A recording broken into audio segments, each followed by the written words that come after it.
Okay, so if you're a parent of a teenager, does this sound familiar? That sweet, easygoing kid you knew seems to have vanished, and in their place is this moody, unpredictable stranger. It's confusing, it's frustrating, and honestly, it can break your heart a little. But what if I told you that getting a peek inside their head could change literally everything? Let's dive in and see how. This quote from Irma Bombeck, man, it just hits right at the core of it, doesn't it? It's in those really tough moments, the slammed doors, the eye rolls, the harsh words, that's when our kids need our love the most.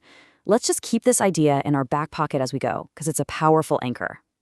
So many parents are feeling this deep disconnect. One minute everything's fine, you're laughing, and the next, bam, you're hitting a wall of silence or defiance, and it feels so personal, right? Like they're rejecting you and everything you stand for. That feeling of being at war in your own home, it's just exhausting. The constant power struggles, the arguments, it feels relentless. But here's what I really want you to hear. You are absolutely not alone in this. And there is a way through it that doesn't involve just fighting harder. To find that path, we have to make a huge shift in how we see the problem. We need to stop looking at it as a character problem and start looking at their brain. Because right now, their brain is a massive, chaotic construction zone. And this is such a critical reframe. The impulsiveness, the crazy mood swings, the over-the-top reactions, these aren't signs that you have a bad kid. Nope. They are symptoms of a massive neurological storm that's raging inside their head. And this chart just lays it out so perfectly. Adult brains and teen brains are not playing the same game. They're not even on the same field. While you're coming at a problem with logic and thinking about the future, they're processing everything through a raw, emotional, right-now filter. You've got a fully developed set of brakes.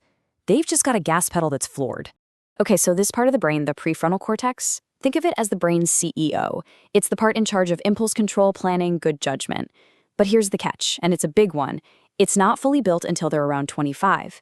So when we tell our teen to just think before you act, we're asking their brain to do a job it's not even wired for yet. So, if the CEO is out to lunch, who's running the show? Well, it's the amygdala. Think of it as the brain's emotional firefighter.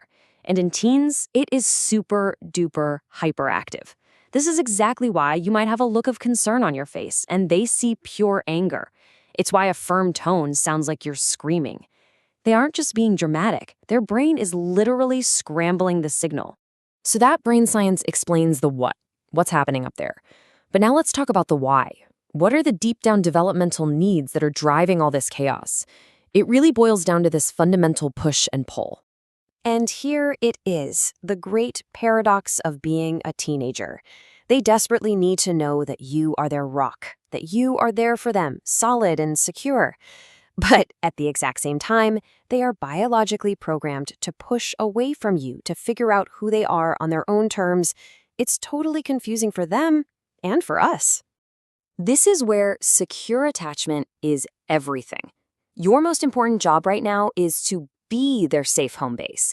Be the harbor they can always sail back into after they've been out battling the storms of their world. Knowing you're that safe retreat is what gives them the courage to actually go out and become independent. Now, that constant push for independence, it actually has a name. It's called counter-will. It's that automatic, knee-jerk instinct to resist being controlled, to do the opposite of what's asked. And yeah, it can be infuriating, but it's not just rebellion for the sake of it. It's nature's built-in personal trainer, helping them build the muscles they'll need to make their own decisions later in life. Okay, so we've got the science, we've got the psychology, that's all great.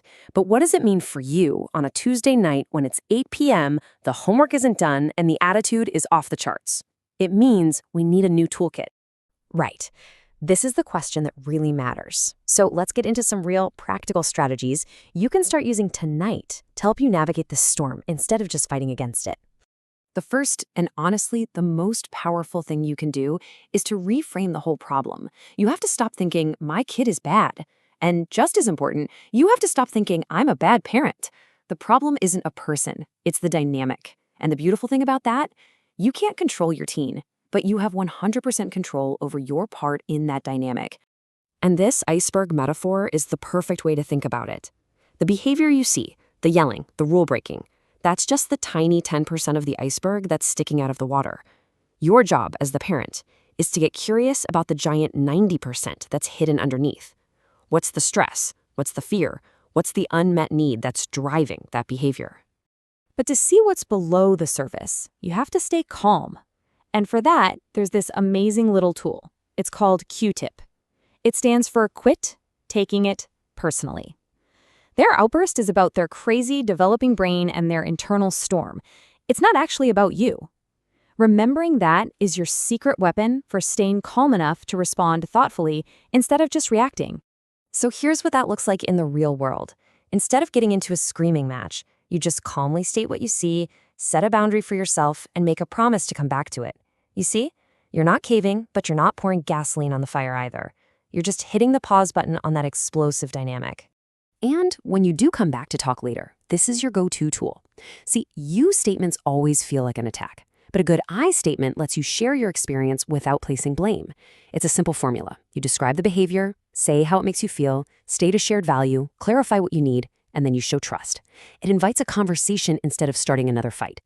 You know, underneath all of these strategies and all the tools, it really just comes down to this. These are the 6 messages your teen is desperate to hear from you, especially when they're making it the hardest to say them. These messages are the glue for that secure connection that's going to get both of you through this storm.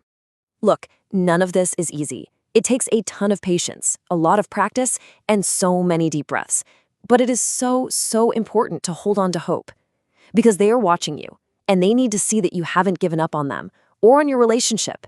Please, if you take one thing away, let it be this. Burn this into your brain. No matter what their behavior looks like, no matter how much they push you away, never, ever believe that they don't love you, care about you, and desperately need you. They do. Deeply. So what's your guide through all of this? Your North Star? Think of it like a 3-legged stool. Yes, you need one leg for structure and rules. And yes, you need another leg for consequences. But the third leg, the one that holds the whole thing up, the one that can never, ever break, that's connection. Without a strong connection, the other two just fall right over. And that leaves us with this one last question to chew on. What if we just shifted the entire goal? What if we gave up on the impossible task of controlling someone who is biologically wired to resist being controlled, and instead, we focused all our energy on the vital work of connecting with the amazing person they're in the process of becoming? Just imagine, what would change then?